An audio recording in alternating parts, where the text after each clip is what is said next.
সবাইকে অভিনন্দন, শুভেচ্ছা আরেকটি ক্লাসে। তো আজকের আলোচনার বিষয় হবে ভূগোলের পরিধি, স্কোপ অফ জিওগ্রাফি। প্রিভিয়াস ক্লাসে আমরা আলোচনা করেছি অবজেক্টিভস বা জিওগ্রাফি কি, সেই বিষয় নিয়ে আজকে আমরা আলোচনা করব স্কোপ বা পরিধি।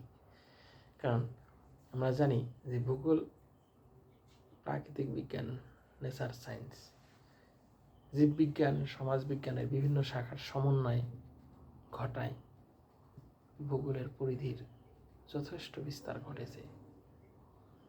আমরা যদি যে বর্তমানে ভূপৃষ্ঠে সংঘটিত বিভিন্ন যে ঘটনাবলী, যে বিভিন্ন রূপগুলো বিশ্লেষণের প্রেক্ষিতে ভূগোলের পরিধি ক্রমাগত প্রসারিত এবং বৈচিত্র্যপূর্ণ হয়ে উঠেছে, সেটা আমরা দেখেছি এবং প্রিভিয়াস এবং বর্তমানেও। তা সুবিন্যস্তভাবে বিভিন্ন বিষয় আলোচনার জন্য ভূগোলের 3টি বিষয়ের উপর গুরুত্ব আরোপ প্রদান করা হয়। যেমন হচ্ছে অবস্থান নির্ণয়, একটা অন্যতম পরিধি, ডিটারমিনেশন অফ লোকেশন। এই লোকেশন বা অবস্থান নির্ণয় করা একটা অন্যতম পরিধির মধ্যে পড়ে ভূগোলের। ভূগোল যেহেতু বিভিন্ন স্থানের বিষয়ে আলোচনা করা হয় বা আঞ্চলিক পৃথকীকরণকে বিশ্লেষণ করা হয়, তাই সেক্ষেত্রে অঞ্চলের ভৌগোলিক অবস্থান নির্ণয় করা অত্যন্ত প্রয়োজনীয়। এক্ষেত্রে কোনো স্থানের অক্ষাংশ, দ্রাঘিমাগত বিস্তার, বিভিন্ন স্থানের মধ্যে যে পারস্পরিক অবস্থান ভিত্তিক সম্পর্ক নির্ধারণ এবং মহাদেশ ভিত্তিক যে অবস্থান নির্ণয়, আপেক্ষিক অবস্থান, রিলেটিভ লোকেশনস, বাউন্ডারি বা সীমানা নির্ধারণ, ডিটারমাইন করা প্রভৃতি বিষয় যথেষ্ট গুরুত্বপূর্ণ। প্রভৃতি বিষয়গুলোকে কি যথেষ্ট গুরুত্ব সহকারে দেখা হয় এই অবস্থান নির্ণয়ে। কোনো একটা জায়গার অবস্থান নির্ণয়ে, মহাদেশের অবস্থান নির্ণয়ে বা অসিয়ান বা সমুদ্রের অবস্থান নির্ণয় করা, এটা পরিধির মধ্যে পড়ে। আর একটা গুরুত্বপূর্ণ পরিধি হচ্ছে যেমন অঞ্চল ভিত্তিক পৃথকীকরণ, রিজিওনাল ডিফারেন্সিয়েশন। ভূগোলে বিভিন্ন নির্ধারণের সমধর্মিতার ভিত্তিতে ভূপৃষ্ঠকে বিভিন্ন অঞ্চলে বিভক্ত করে অঞ্চলগুলো সম্পর্কে বিশ্লেষণ করা হয়। আর 3 নম্বর হচ্ছে কি, মানুষ ও প্রকৃতির অন্তঃসম্পর্ক বিশ্লেষণ।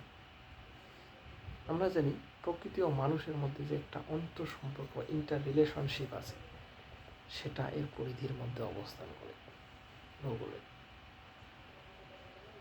মানুষ ও প্রকৃতির যে এই সম্পর্ক বা রিলেশন বা পরস্পরের উপর প্রভাব, অর্থাৎ মানব জীবনে যে প্রকৃতির নিয়ন্ত্রণ এবং প্রকৃতির উপর নিয়ন্ত্রণের সম্পর্কে ভূগোল বিশ্লেষণ আমরা যদি দেখি, এক্ষেত্রে যেমন নিয়ন্ত্রণবাদ, সম্ভাবনাবাদ, বিভিন্ন বাদ আছে। আমি পরবর্তীকালে এগুলো বিষয়ে আলোচনা করব। নিয়ন্ত্রণবাদ কি, সম্ভাবনাবাদ কি, এই দুটো মতবাদ ভূমিকা অত্যন্ত গুরুত্বপূর্ণ। এই মানুষ আর প্রকৃতির সম্পর্ক বিশ্লেষণ করতে গিয়ে যে নিয়ন্ত্রণবাদ আর সম্ভাবনাবাদ, পসিবিলিজম অ্যান্ড ডিটারমিনিজম, একটা খুব গুরুত্বপূর্ণ বিষয়। এই দুটো পরবর্তীকালে আমি এই দুটো বিষয়কে আলোচনা করবই। তো আমরা যদি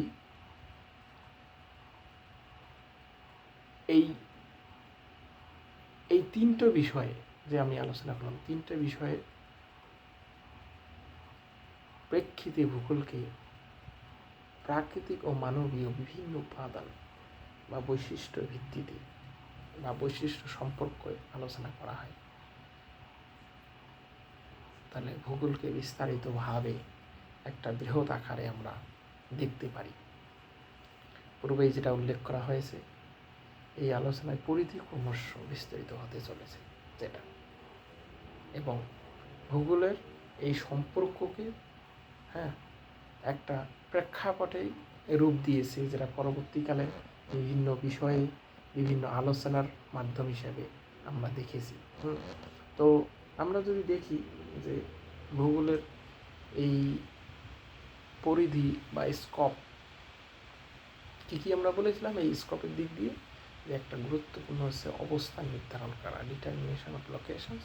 আর দ্বিতীয় কী বলছিলাম, আঞ্চলিক পৃথকীকরণ, রিজিওনাল ডিফারেন্সেস। আর তৃতীয় হচ্ছে মানুষ ও প্রকৃতির মধ্যে অন্তঃসম্পর্ক বিশ্লেষণ করা, analysis of the human and man inter relationship. এই তিনটা ছিল ভূগোলের পরিধির মধ্যে। তো আজকের ক্লাস এই পর্যন্তই। পরবর্তীকালে আমি অন্য একটি বিষয় নিয়ে আলোচনা করব। তো পাশে থাকবে, সঙ্গে থাকবে। ভিডিও ভালো লাগলে অবশ্যই লাইক, শেয়ার, কমেন্ট আমাদের কাছে আশা করি। তো আজকের ক্লাস এই পর্যন্ত। সবাইকে পাশে থাকার জন্য অনেক অনেক ধন্যবাদ।